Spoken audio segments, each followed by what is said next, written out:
This, the final chapter of the movie, was the first story written and went through the most changes. The roles of a few characters were changed around as actors' availability changed.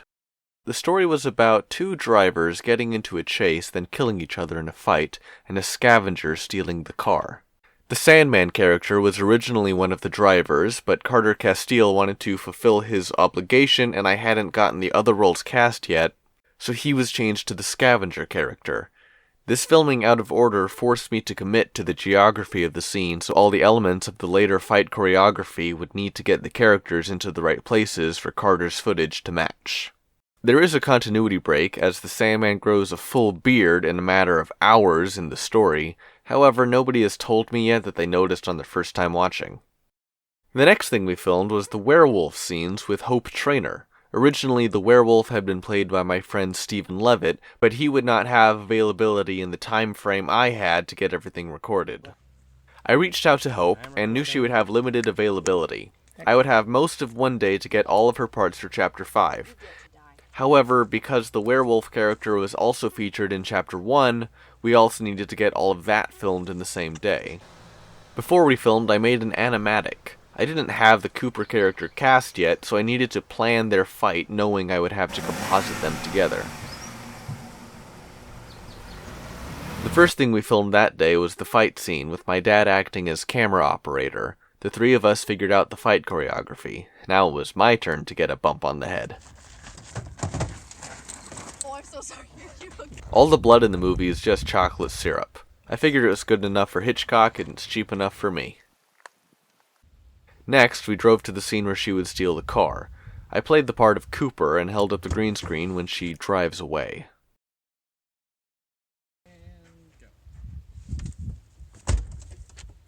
Previously, another friend lived next to a row of mailboxes. I liked the visuals, so wanted to drive there and use those mailboxes as the one she puts the camera in. Unfortunately, they were all removed when we arrived, so the mailboxes are in fact CGI models tracked into the shots.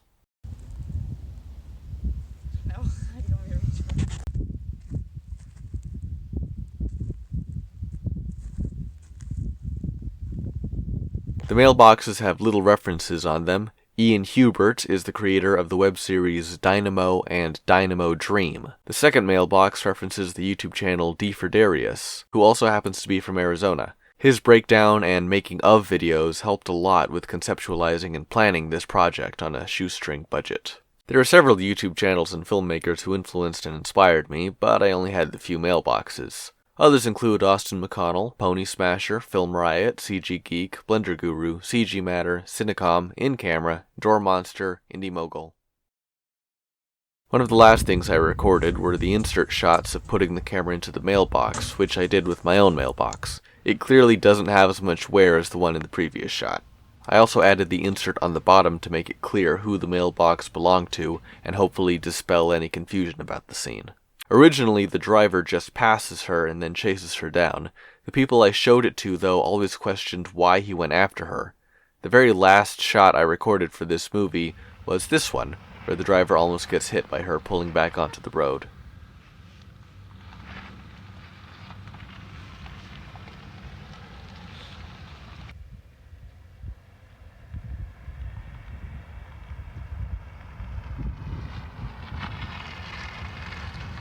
One thing that stood out to me, even the first time I wrote the story, was the cross-cutting between cars as the music blends between the two characters. I wrote the guitar part and even came up with words, but later felt the word threatened to be distracting if anyone actually tried to listen to the lyrics while the fight was going on. I met with Mike Levitt to record the guitar, and he also used his keyboard synthesizer to record the electric guitar track.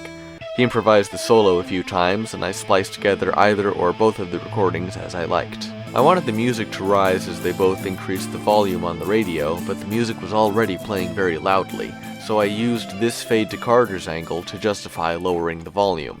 So when they turn their dials, it's really only slightly louder than it was before. Another continuity break here when the hat jumps from her hand to under her arm.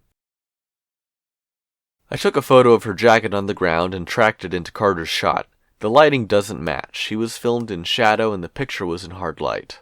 I put the image on a mesh and distorted it slightly to make it look more three-dimensional. Finally, I asked Vincent if he would be up for a part. I planned to get some shots of him walking in the desert, then seeing the werewolf in the car and running up to it, and that's when the camera started overheating to the point of being unable to record. I printed a reference frame and penciled in the new framing I decided on. I lined up the camera as best I could and had Vincent go through the motions. It didn't line up perfectly. Apparently the steering wheel and seat had been adjusted since I had filmed Hope's part. Go. Aegeus. Yeah. Aegeus. It's like the line, "son of Aegeus," is something I heard in the television show Jim Henson's The Storyteller, and I liked it better than what the expected exclamation might be. We filmed these shots on the side of a busy road, knowing we would need to re-record his dialogue later. I also flipped the shots horizontally so it would be clear he was walking in the same direction that Harper was driving. Using a phone as a camera, one of the drawbacks is that in direct sunlight, the screen is difficult to see clearly. I did not intend for this shot to be out of focus, but I do think that it looks a little more interesting this way. I didn't have any dialogue in mind, so over a Discord call, Vincent and I tried to figure out what the character was saying, the dialogue being influenced by his body language. Many people have mentioned to me the slipping accent. When I'm home, we'll hunt for my car. A lot of business cards. Yes. Thank you. I didn't notice it when we were recording, but I don't mind it.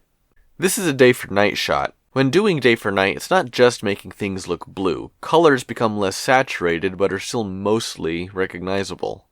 Since everything is kind of in shadow except for the moonlight, the difference between shadows and highlights are lessened, so the clouds needed to be cut out and adjusted separately.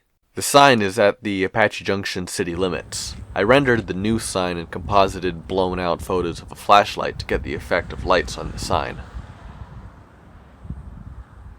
The final music was made by my friend Ethan Anderson. The temp music I used in the scene was from Ian Hubert's 2010 demo reel.